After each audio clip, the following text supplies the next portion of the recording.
So we are about to start the drill down segment of the PBE podcast with PapaJoe. Skippo, 24 years, man. 24 years. Experience of drilling. I mean, in that conception segment alone, right? I learned more about we'd always go out there, but it'd be like, oh, that's a weird looking, like. You don't have time to go bug somebody and ask questions and stuff and talk about well, because everyone's blowing and going on the rig, That's right? Because everyone's out there because they're trying to get to the next location as soon as possible. Yeah, and drill the best well fast as they can. Yeah. I mean, they're getting out of there.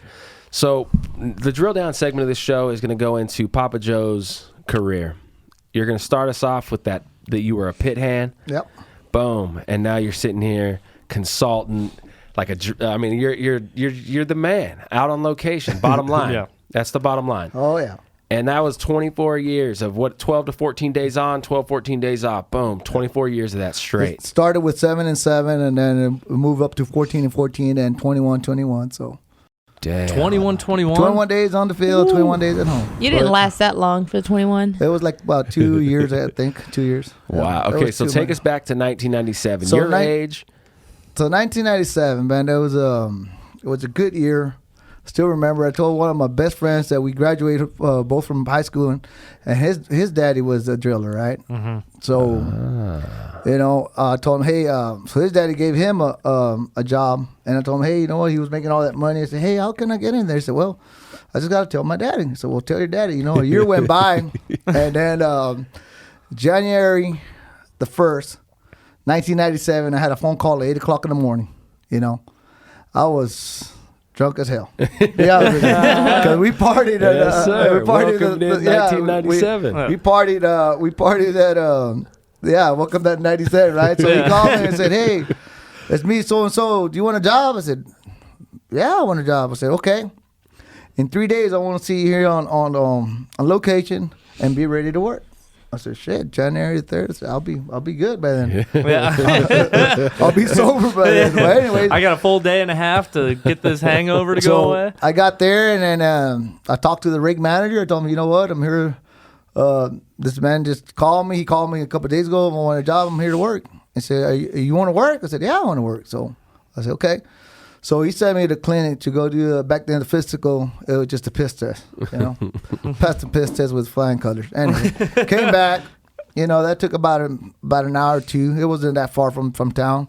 Came back and I started as a pit hand. So I started working my 12-hour shift, right? So balancing the mud. Yeah, checking the mud, and man, I was lost, man. I was all kinds of noises, those engines, those 3512 engines that are huge. They're the size of a car, and they're rapping, hollering, and you could hear that diesel engine, pumps, pumping real hard, and, putting all that pressure down the hole. So, started as a pin hand, and I had a good mentors when I started. I started with good people. Did you work with your friend's dad? No, yeah, actually, he was a driller. Yeah, What about your buddy? Was he also No, working? by that time he had another job. They offered him another job, so he was not there at the time when I got there.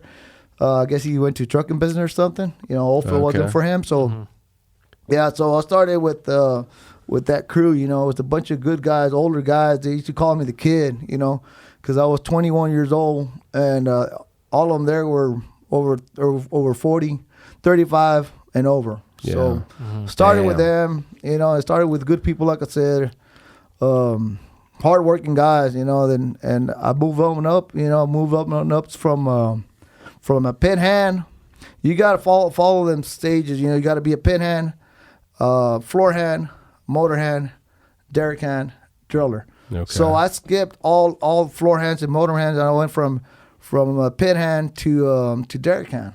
Okay. And within 9 months. With 9 month experience, I was like, man, and back then it was a killie rig. It was not a top drive. Yeah. Back then it was hard to pull them 8-inch drill collars and stuff like that. So damn, I want to know the difference between that, but it probably go so the video. Perfect. This is a good transition. This is the Kelly rig. Baby.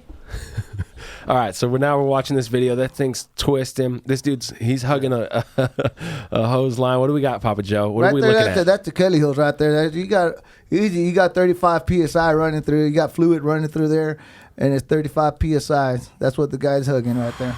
3,500. 3,500 psi. Yeah. So Oh, right my. there, that's just a floor hand. You know, he's just acting hanging cool, out. acting cool instead of being there with the scrubbing. Instead of he's just there. But anyway, it would have been my hand right now. He would have been scrubbing at this time. Yeah, he would have been sitting cool. He would have been sitting at home cool, but not there. Anyway, that's your Kelly coming up. And you got your floor hand right there. You're seeing there's one floor hand right there with grabbing the tongs, and the other one's grabbing the those are drill pipe slips. That's what that's hold the drill pipe holds them in the rotor, holds it in place so you can make a connection. Okay. Right. Keeps it from spinning. Keep it from falling back in the hole, right? Because right there you see how he sets it right there. That's not allowed no more right there. Yeah, he set his foot right there because sometimes it will slip and it'll get him in between. It'll crush his foot crush right his there. leg. Yeah. But what he did right now, he closed the Kelly cock valve. That's what you call that, and keeps it from fluid falling down while he makes a connection. Or else if he doesn't close it, he's gonna get all wet with that water base button, right? And you said this well was here in West Texas? Yeah, those good guys are here. Those one of the wells drilling and here in West Texas. So right there, see how he put his tongs on top to hold them. To back up, and that's the spinning chain. That's the spinning up the pipe. Spinning up the pipe, and then he's going to put the other tongs on bottom so he can make a connection. You put about, it's 5,000 Pounds. torque. Yeah, pounds per torque that Damn. you put. It's got to meet up to those. And then just Yeah. Wow. Look at that Cranks dude it. spin that Oh. chain. What's that? What's he doing with that Wow. chain? It's just spinning up the whatever was left right there, and then the driller he already made it. He already tightened up the connection so fast you couldn't even tell. So he's gonna pick up the Kelly, all right? He's gonna open that valve first. That's real important. If you don't open that valve, and you kick those pumps in the ass. You got 3,000 psi going through it right now, and it's gonna blow that Kelly hose because that Kelly hose is only rated for 7,000. Working pressure, but the pumps is gonna kick it. If you don't know it, it's gonna give you more than 7,000 psi. It's gonna give you about 10,000 all at once, and that's how you can bust So- one of the so And Kellys. that guy's good with the Look, chain. yeah, that guy Look, wraps yeah. the chain Look, back around. That No chain there joke. is just to spin the pipe. Wow. Look, that driller's got the controls. You see, he's got a bind on it. What? That shit is not allowed no more. We don't have that. That's how fingers are getting lost. Yeah, they were, So like you see them guys without safety glasses, they just don't give a shit. They're just getting their work Or done. their man. coveralls. Coveralls, short sleeve shirts, and Yeah. Wow. yeah. So he's making connections. He's gonna come down, put his Kelly butchins. He will. Oh, hi. And he's got to drill another 30 feet. Damn. 30 feet. At that time, there was 30 feet do at a it time. again. 30 feet, you're going, sometimes you're going 300 feet an hour. Yeah, but now we got a top drive. Now we're making a 100-foot stance. So that's just a 30-foot joint. Now we're making up three joints of 33 foot or 35 And feet. then do it. You make them all at once, and it's a top drive, man. It's just spinning like crazy. And they're drilling all those 100 feet. Boom. And Instead then a new of- joint. yeah. Okay. That's the difference between Yeah, the Kelly rig and a top drive. so you're saving 3 times as much Yeah, time for the hell most yeah, part. Holy shit. Easy. And then now we have the pipe racked on the derrick. You know, Yeah. that's even faster. Cause You see that video of all the pipe falling down from one of the rigs? Yeah. You saw that? yeah, there's multiple. They said it was wind is why they did it. They just dropped all the pipe. There must have been 100 pipe stood up, and they said the reason was because it was real windy and they were worried about the rig like breaking or falling or something. Can you find that video? It was I think it was not actually a drilling rig, but it was a workover rig. What was it? Is that what it was? It's Just a looked like workover drill rig. pipe. The pipe it's a 2 7/8, so it's a lot flexible than a 5-inch drill pipe, right? Drill pipe blowout or what? Just a drill pipe falling off from Derek. Yeah. But anyways, I move on up from his pit to Derek the Yep. driller, rig manager. I was also an intern superintendent. I did it for a couple of months, maybe 9 months, and That's it right there, that first that's a one. pain on the ass. Pipe falls to ground? Yeah, that's it. So right there, it's just a workover rig right it there. is. Okay. You see all them cables, those workover rigs, they have those cables to have that rig stable. Wow. Yeah. So but that pipe, it's like spaghetti because it's 2 7/8. It's real flexible. Oh, okay. Yeah. It's not a 5-inch drill pipe. 5-inch drill pipe is more stout. So, Damn. but that right there, you see how it's a workover rig. It's rigged up on a truck. Yeah. It's a mobile. You can just let these videos roll. All right, let's And do we'll just it. have him in the background. Okay, so you got your pit hand. 9 months later, you skipped derrick hand. I skipped floor hands and motors, and I went up to the derrick. To the derrick. And the reason I did that, because nobody in the crew wanted to work derricks, you know? Because that's one of the dangerous... So that's one of the jobs where you're slanging the chain and all that. Well, the derrick man is up there. He's and the nobody, one he's the one in 100 the feet high. Yeah, 100 feet high, and nobody wants to get a derrick's the job because if you have a blowout, right? Mm-hmm. You have a blowout. If you can't control that, the first person is gonna get hurt. Is the still derrick. on one top. You gotta be fast, quick, and train, and get off that Geronimo. There is a Geronimo. They call it a Geronimo, where you get on it and it's just a line. Go straight to a cement block. Yeah. Remember that thing out at Yeah. our location? Exactly. Yep. Like, what do you do? That thing it's going in straight into a big ass cement So block. what you So do? it's like an adult zip line with Yeah, no an adult safety. zip line, like like I won't say Batman. like an adult. I'll say like an Asian, like way back in the days. Back in the days, zip line. But it's you control it. You control it when you get on it, right? It's got a brake to it. It's got a handle. Okay, so you can slow it that- down. There's Okay. a tool up there with you to help you. It's a T. It's like basically like it's a T bar. So you sit on it and you hold that bar close to you, and you have a handle on top, and you just give it. You release the And- brake yeah. and go. So you go, and then once you hit your bottom, you're breaking it down. I gotcha, So I I did ask gotcha. that question to one of my mentors. I told, hey, I've never done this before. So when do you get on it? I told him when you have a blowout. I told him I'm gonna come down the stairways with the ladder. He said no. He said when your life is threatened, believe me, you're gonna go on that. You ain't gotta think about it twice. You're gonna jump on that baby. You're gonna get on there. And you're gonna get down there safe. Son of a gun. You ever Did do it? Yeah, did you ever do like a practice run? Or? I never. They didn't allow it for you at the time, so you could practice on it. But I never got a chance to ride on it. Okay. But It's a good thing. that it worked. Yeah. It works, because it's there for a reason, and it saved lives before. So Wow. yeah. Damn. All right. So you're working the derrick for how long?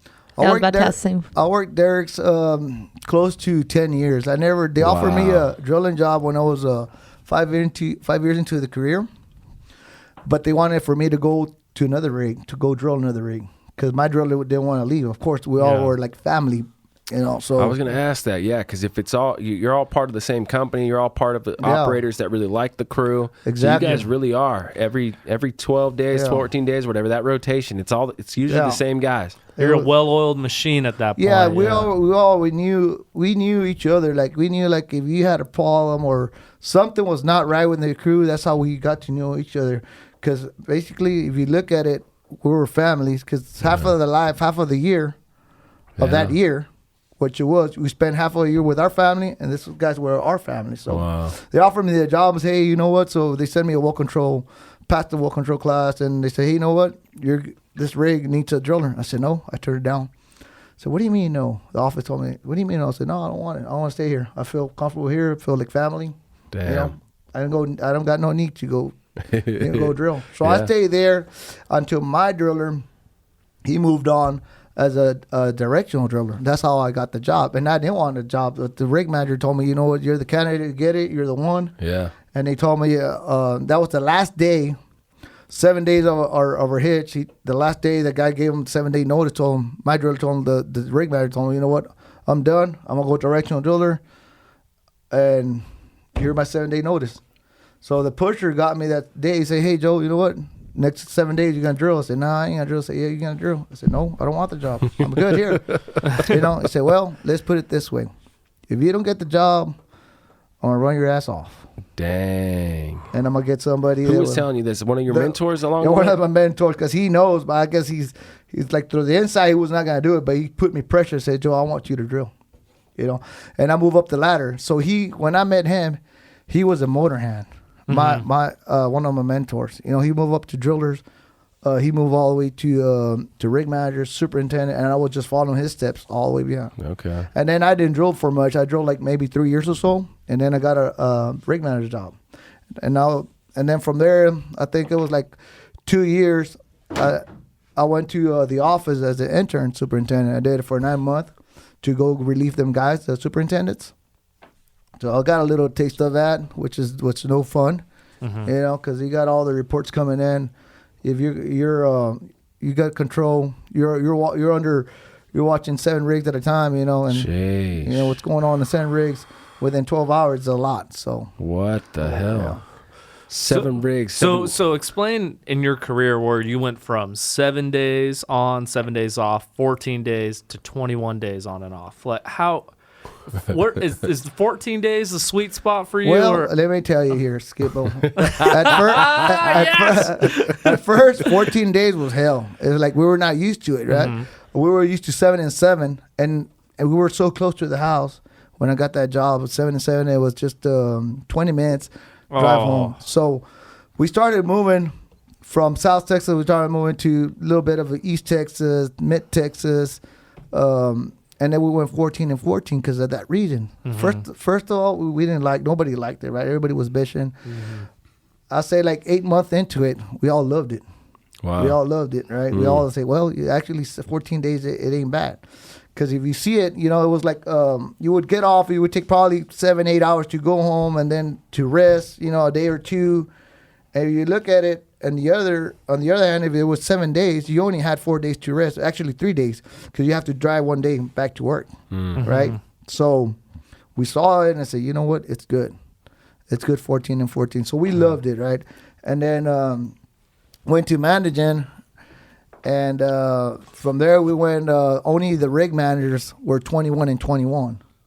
21 days and 21 days off. So it was good in a reason. In a way, it was good. In a way, it was not. It was too many days at the rig because you would get rig down, rig move, rig up, spud. If there were three wells on a pad, you would spud all of them. And you don't sleep those days you're there. Oh. Because you're there, it was too much. And at home, you're at home, and I guess you spend too much money at home. You're there, which is good with a family. You're good with a family, but if you're in a schedule for 7 and 7 and 14, 14, and then all of a sudden you go 21, 21. I mean, that's basically almost a month. Yeah, basically almost a month, yeah. And then I didn't really like 21, but I mean, that's all that they had, so there was no choice on that. So I did it probably for 2 years, and it was good. It was all right, I guess. Damn, what was it like drilling your first well? Like truly all on your own? All on my own, man. I had that rig manager, man. I called him down. We had a phone on the rig floor. I was calling him every minute. I was nervous, I was nervous what I was going to drill into. I didn't want to get nobody hurt. And he still reminds me, he's still a good friend of mine. And it's a big shout out for you, my friend. Anyways, it was just nervous, and he still reminds me, hey, I remember when I gave you that drilling job, man. It was brutal for me. You didn't, when I was to work, when I was working days, it was good, but it was working nights, because one hitch was you would go work days, and the other hitch you would go off and come back as working nights. But when I was working nights, man, it was brutal for him. And Joey said he never let me sleep, man. I just, I just didn't want to screw up and get nobody hurt. That was my main concern. Getting somebody hurt, but it was. Hey, you'd rather be cautious than, in your head be overconfident about it. Like, oh, I got it. Don't worry. And now, now that I'm up to the managing, I mean, I can drill at any time, any given day. I'll go up there until go take a hike. Go take a break. Go look what's going on. What needs to be done. Boom. Now and that means you're managing the connections and everything. I'll do it. Yeah. I'll do it on an old rig and a new rig. Whatever rig, power rigs or whatever kind of rig you want to put me in, I'll drill on that. Kelly, top drive, I don't care what you got. You just bring it. You put an Oldsmobile up there and I'll figure it out. All right. Well, PapaJoe, that's so your first well, what was let's talk about that. Should we move that into the completion segment? Completion segment? Yeah. Yeah, we could do that. Okay. So we're finishing up the drill down segment of the show. And we had Steve Jumper, the CEO of Dawson Geophysical, and I bring this up because he had such a long career, and I was inspired by his stories of the mentors he had and what they taught him.